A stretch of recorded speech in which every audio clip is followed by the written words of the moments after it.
Yo, what's up, everybody? Welcome back to Call the Damn Leads, the show by sales professionals for sales professionals. I'm your host, Drewbie Wilson, with more than 2 decades in sales. I've seen it, been through it, heard about it. Now I'm bringing it to you, my favorite people in the world, the sales community. And today's episode is very, very special, super duper excited. It is a first time 2-part guest episode where we've got 2 amazing people in the house. I've got my friends, Mr. Reid Anderson and his amazing wife, Grace. Welcome to the show, y'all.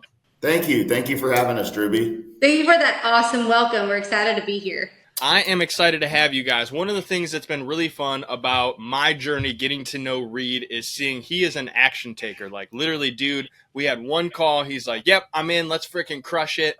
And now we're, I think, almost a year, maybe 2 years since that initial conversation. And I have got to see you do some really, really amazing things. But I want to start with, give me a crazy sales story from before I met you, Reid. Oh, man. Yeah, I think we're at about 2 years now since then. And a lot's happened, man. I've grown a lot in my sales journey and been able to use that to open so many different avenues. A crazy sales story. It's not as funny as I would like, but I think about it almost on a daily basis as I speak with guys and train with guys. There was a middle-aged woman who was a single lady, and she had 2 kids. And in my sales journey, you know, I tended to be a yes man in the beginning and kind of give in to whatever every customer needed, just to think that that's what it took to get business. It's not, and you'll learn that. And it runs you ragged. And I took her situation in mind, of course, and I had a ton of sympathy. And we do roofing. And back then I did roofing as well. And next thing you knew, I was a tree trimming guy. And I was a weed trimmer guy in her driveway. And I mean, I tell you what, I changed the water filter in her refrigerator. And unbelievable. Anyway, I trimmed trees for her and all this different shit. And it was just, I felt like I was doing good. Well, come to find out, yes, Drewbie, it's been about 2 years. She called me, man, I want to say about a month, maybe 2 months ago. I'm not positive the timeline. And she was mad at me for something that went on with her tree that I trimmed. And her and I have not spoke for many years since, and this was very recent, a recent phone call. And I haven't sold in her market, in her city, no conversation, but I got a phone call. And she told me about the trees, and then she said something about how the shingles we installed before, ducks never got on her roof. And now, since we installed the roof, since then, there's duck shit everywhere, and there's ducks on her roof. This is a real story. She probably just thinks you're cute and wanted you to hang out some more. I mean, I don't know how she would think that. I don't know, but I'm just saying, you know, I never thought my sales career in roofing would turn into someone getting mad that I trimmed her trees a year and a half or whatever later. And then I'm on the same phone call. She says, you know, while I've got you, I might as well add in, ever since you guys installed this roof, these ducks have been all over my roof and they never were before. I mean, what do you say to that? I was speechless. I don't know. You never know what you're going to run into. Oh, my Lord, have mercy. You know, and I'm going to lean on what Grace said. Maybe she just needed her handyman back in the building. Maybe so. I don't know.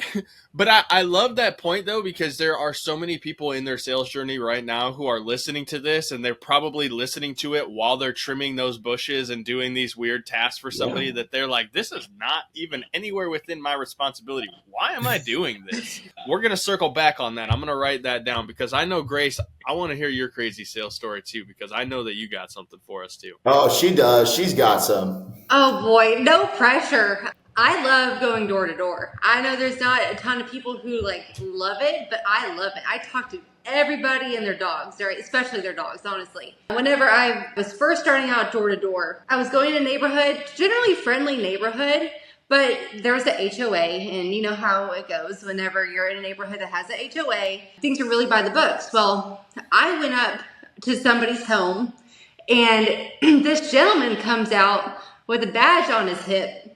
And he goes, excuse me, ma'am, where's your permit? I'm about to call the police. And I'm like, oh, well, I just had to stop by. Did you know you had a hole in your roof? And he said, what do you mean? Turns out this guy was the HOA president. There was somebody who had been complaining that there was door knockers in the area. And he decided to, grill me on all my accreditations. But it started out from, yelling at me for being on his property without correct permits or whatnot, to me ending up doing his roof and sitting in with his wife for about an hour talking about her quilting machine. I don't know anything about quilting, but just being able to get that one little deal turned into an entire neighborhood because he was the HOA president, and I was able to, get that neighborhood roofed because I was breaking the pattern of, the standard door-to-door guy, rather than some lady who was able to, step up and say, hey, you got a hole in your roof. I don't want to sell you anything, but just want to let you know. So not necessarily funny. I talked to a lot of different interesting individuals, but that's just one that sticks out because as a girl, you don't get yelled at by strange men all the time. But that was the one time that I definitely remember, but it worked out in the end. I think that what's so funny about that, though, is that it's often the people who are the most abrasive up front that once you can get their guard down, they are also the most fun and empathetic. I don't know if you had that same experience, but I think a lot of people will put up a very big wall and a guard, and then once you can get past that, it's like they've had to create that guard because they are such giving, caring individuals that it's a defense mechanism. And that's one thing I would love to know, Reid, and this is a great transition kind of into in sales. I never really had to go door to door as running the streets like you guys do. So to me, I love these conversations because I've never had that same level of experience. I mean, I've worked with gatekeepers and all that, but never on the door. So what would you say, and I'm going to ask Reid first, what do you think is your superpower to help bring that guard down or kind of get past people's defenses? Going door to door, you never know what you're going to run into. And like Grace said, there is a fun aspect to it. But it can be very mentally taxing. And so how do I get that guard down? I'd say some of the best door-to-door people, and when I was able to make this shift, you want to become someone that they wouldn't mind sitting down with for 30 minutes, having a beer with, or just relaxing with. And you're not going to achieve that by going straight into business. And so I'd say one of the biggest things when going door to door is to be witty, quick-witted, and very articulate when you speak. But it's very good to open and almost like it's a comedy show, find common ground, be funny with it, and let your personality come out a little bit. And yes, within that, there's a lot of body language that you want to get them to mirror quickly. If you stick your hand out and go for a handshake, that physical touch initially does a number for your door knock. It does get a guard down because it's almost like you kind of belong there. A lot of door-to-door reps will go to the door with papers in their hand, an iPad, or even on a one wheel or whatever the hell these guys do these days. I mean, we've all seen it.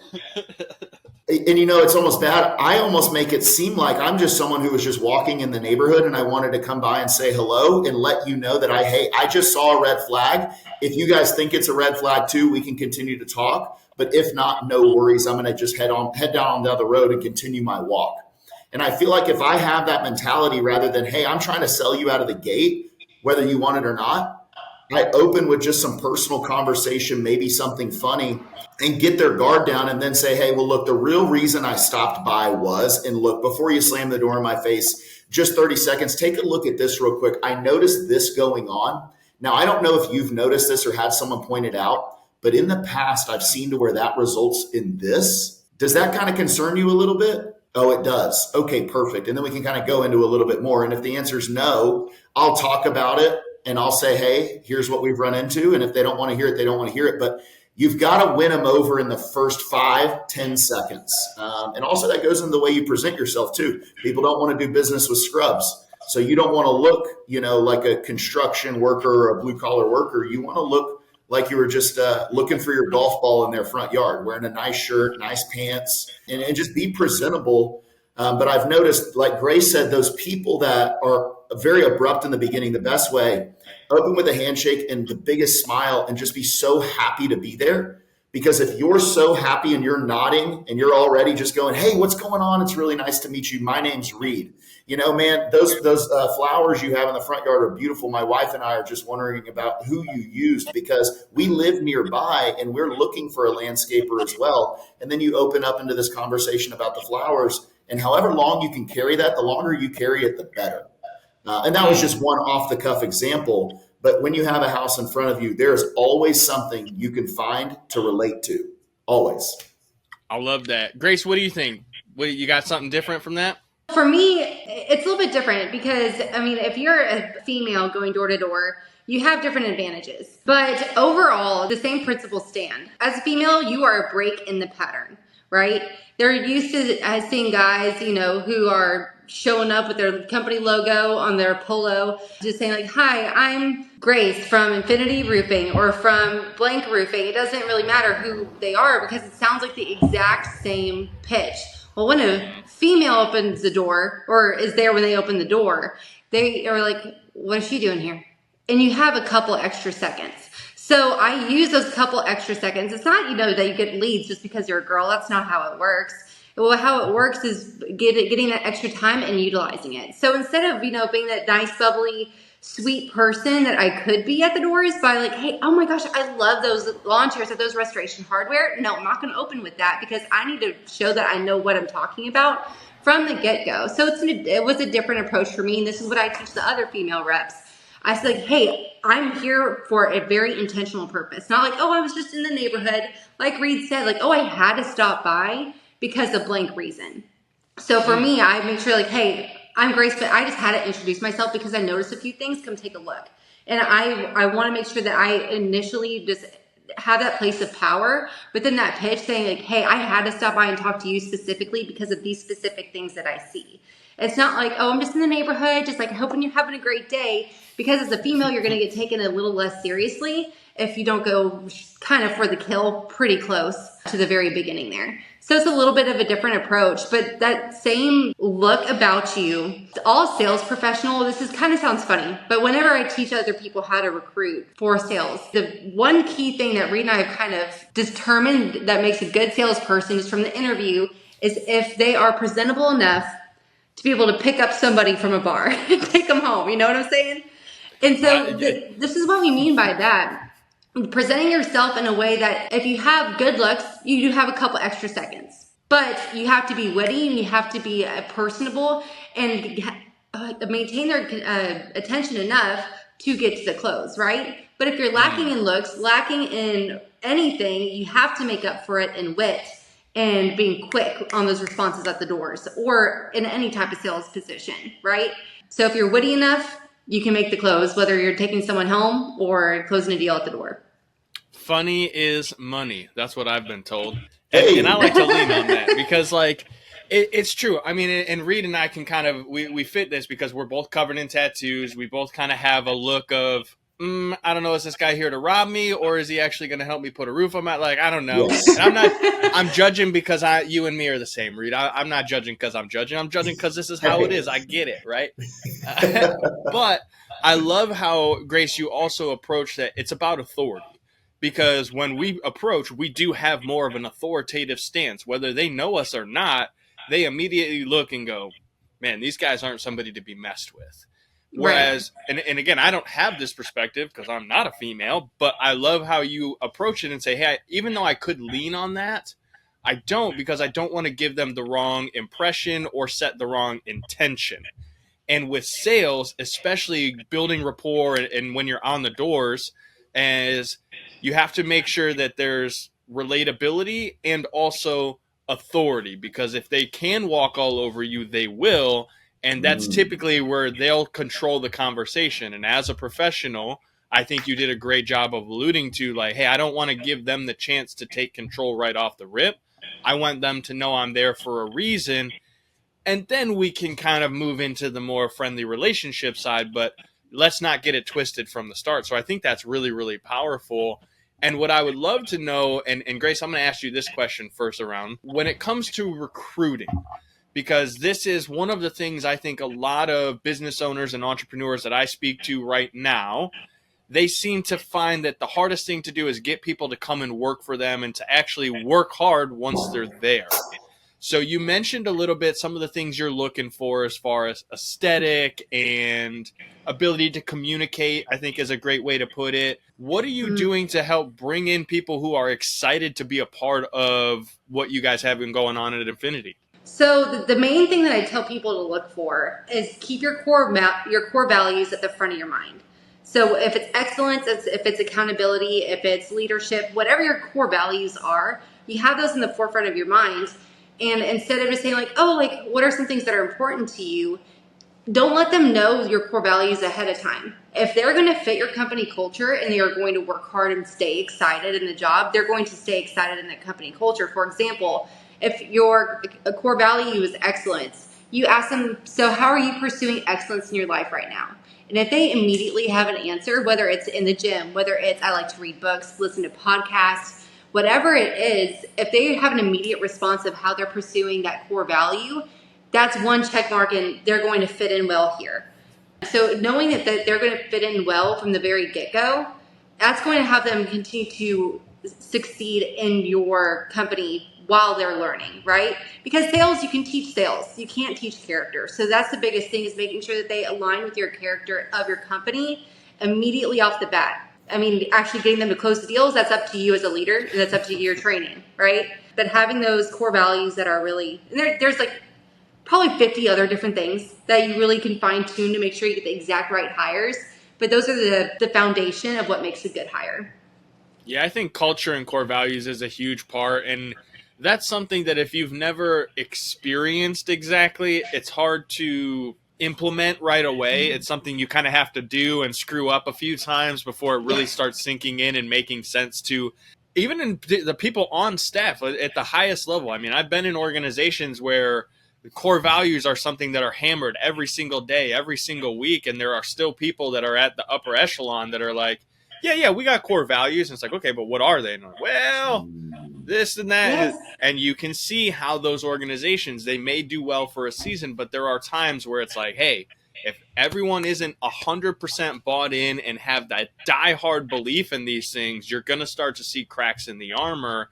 And so, Reid, what do you think you guys are doing differently? Because you're growing at a massive pace. I mean, you have teams and markets opening up all over the place. Grace was just sharing some of the good news about like another market that you're moving into. Yeah. So what are you doing to make sure that as they come on board, you know they've got the core values and the culture fit, but what do you think you're doing different to maintain that over time? Because it's easy to have it at first, but as things get tough, as you get out there and get told no, and you're learning and getting burned by underwriting and shithead adjusters that don't want to give you what you need to get the deal done, how do you keep them in line with those core values and that culture?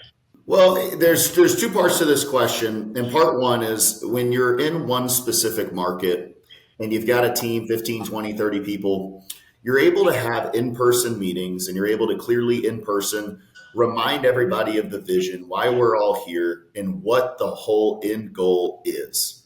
And if you can keep that top of mind, people's morale stays up and they're able to learn the discipline from you, the leader, not just be motivated, but go out there and have the discipline to do what needs to be done because they're close to you in proximity and see how you operate. Now, you take this out of market, and like Grace maybe was telling you, Utah's next on the list. We're flying out next week. And then Virginia as well. We've already got everything going there. They've just been hit with a storm. We've got everything needed. We've got our office and everything. We're turning and burning. Well, me being in Houston, how do we build culture out there? Well, the beauty of today is that they can see everything I do because we all have social media. And I think that when I was running a team and it was my old company, half or even a third of the size of this, I found like I don't need social media. I see these guys every day. I can talk to them about my life events. They can see, we can have team workouts together. We can all be in the gym. We can have these conversations. We can be in the office. We can do one-on-ones. I can come meet you at this appointment. You can watch me do it. That's somewhat simple. You have to lead by example in that setting. Of course, you have to lead by example. You have to constantly keep your vision top of mind, remind people, and live it yourself, right? If your vision is we want to be in better health, we always want to serve our customers, and you're not in the best health, you have a drinking problem, you're overweight, your house isn't in order, your marriage isn't in order, no one's going to fucking follow you, okay? And so that when you got that one market type situation, it's a little more manageable. But now I'm having to learn how to leverage social media to where people that I am leading and in charge of building the vision for, they need to be able to see it, not just in my professional life over the Zoom calls we do, which are great, Zoom's great, but they need to see when I'm at home, how early I'm up, when I'm in the gym, what I'm doing. And they're able to see, hey, I've got a Zoom call with this guy in 3 hours, and this motherfucker's already done his workout, his prayer time, and he's already in the office. You know what? Whatever this guy has to say on Zoom, I may want to listen because it seems like he's got his stuff in line. And if that's my leader, then you know what? I'm going to listen to what he has to say because he's done what I did and he's not afraid to keep doing it, and he is still doing it. And that's how you keep leading. It is so much through example and through your personal life as you continue to grow and lead bigger and bigger groups of people. It's less and less the work. It's more the personal life and the development of you as an individual in the leadership role. And getting people to stay motivated and keep selling is you got to live that shit every fucking day, day in and day out. And you've got to keep clearly articulating why we're all fucking here and what we're all here to do. And I feel like that's the biggest thing. Boo! My man was on one, and I loved every second of it because you're 100% right. It is a daily process, not weekly, not monthly, daily process. And one of the things that I love that you said is that it's about the individual. And it's about being in the right room with the right people, having the right conversation so the right things can keep happening. And one thing I know you guys are getting ready to do here soon is have, I'm going to say biasly, the best daggum roofing event this year. Tell me a little bit about that, man. What made you decide to host an event? I know you're doing amazing things. You're crazy busy. What do you got going down?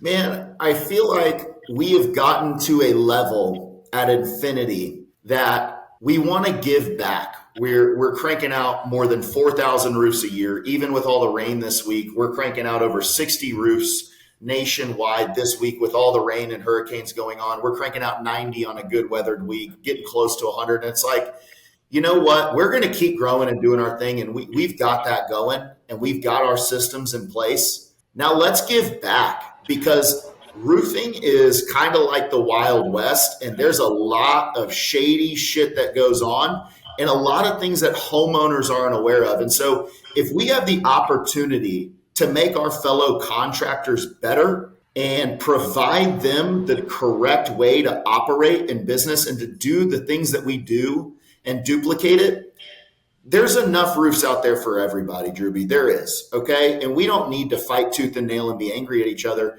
This is for anyone who's in the industry to come and learn from the best in the industry on what they do so we can all generate more income and help more people across the nation. Because as much as I hate to say it, Infinity Roofing can't do everybody's roof, okay? And I fully understand that. I was just saying, I love and appreciate that. And Grace, I would love to know when you guys had this idea. We've been to events. I know we've known each other for a couple of years now. I've seen the growth of both of you on social media. We've been to a lot of events in the same kind of communities. What are you going to do different at this event than every other roofing event you and I know has gone on recently? So for us, it's really not, we don't have anything to gain from this event. All that we have to give is our expertise, our knowledge, our personal stories. We are ready to pour into the community that we have really excelled in. So it's not like we're looking to sell anything. We're not looking to gain recognition. We're looking to really give back at this type of event. That's how, the tickets are free for the people who want to come. And a lot of times people are like, oh, it's free. It's like, oh, I bet there's a catch. Like, what are they going to try to sell us? Like, no, there's no catch. We just want to pour into this community because if we are, at the front of the industry, teaching others how to be better, I can't help but think that pouring into other people and teaching others is one thing that God asks us to do, is help other people. And I feel like we're called to do that. So something that is along those lines of just you're giving without expecting to get anything back. You're going to really see that in every single person who's giving their time to be there and pouring into every single brain that's in that room. I love that. And I always, and I'm going to share this quote with you. You feel free to steal it and use it because I don't know where I got it from, but I use it all the time. But it's when you pour into the cups of others, you're simply making room for people to pour back into your cup. And what I know is the people up top, they're constantly pouring out. And if you got room, they'll keep pouring into you. And that's what I love about what you are doing here, y'all, is that you're putting something together. You are at, in my opinion, the top of your game and just continually getting better.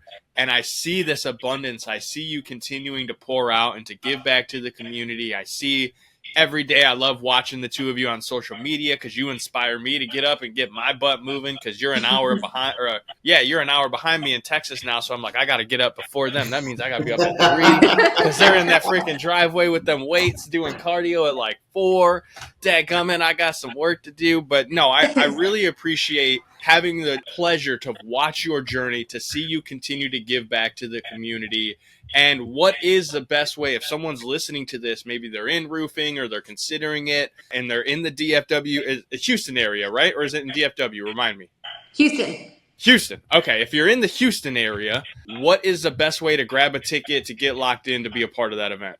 If you head to either of our social medias, if you look up Reid Anderson on Facebook, look up Grace Anderson on Facebook.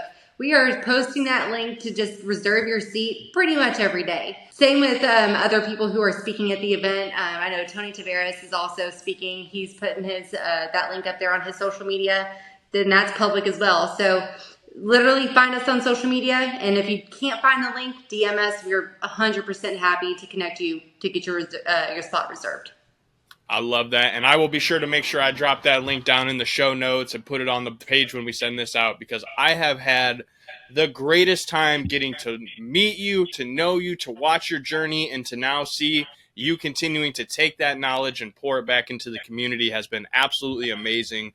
Now, before I let you guys get out of here, I got one last question for each of you, and we're going to go ladies first on this one, Reid. I appreciate you being patient. But Grace, let's say someone's new in the industry. You've already given them a ton of great advice and knowledge on getting started, but maybe do you have just one thing that you would say to somebody to be more successful or to have a successful career in sales? Yes. The one thing that I would tell you is don't let your highs be too high and your lows be too low. What I mean by that is don't let your success be determined by your circumstances, to where if you have a really great hot streak, you close 10 deals in a row. If you're out there celebrating those wins so badly or so great, and then you hit those lows are going to hurt so much more. Keep your head down, stay consistent. Know that you aren't to your goal yet. Your goal is so much greater than what you ever think it could be. So stay consistent. Don't let those emotions creep in, and those deals will just keep on coming. Damn, Reid, you got you got a hard one to follow up, brother, but I think you're strong enough. What you got for us? Man, for someone who needs to be successful, not necessarily in the beginning, my biggest thing, to take yourself to the next level, you have to be 100% comfortable with looking yourself in the mirror and being okay with figuring out what your deficiencies are and being honest with yourself. Because what got you here is not always what's going to get you where you need to go.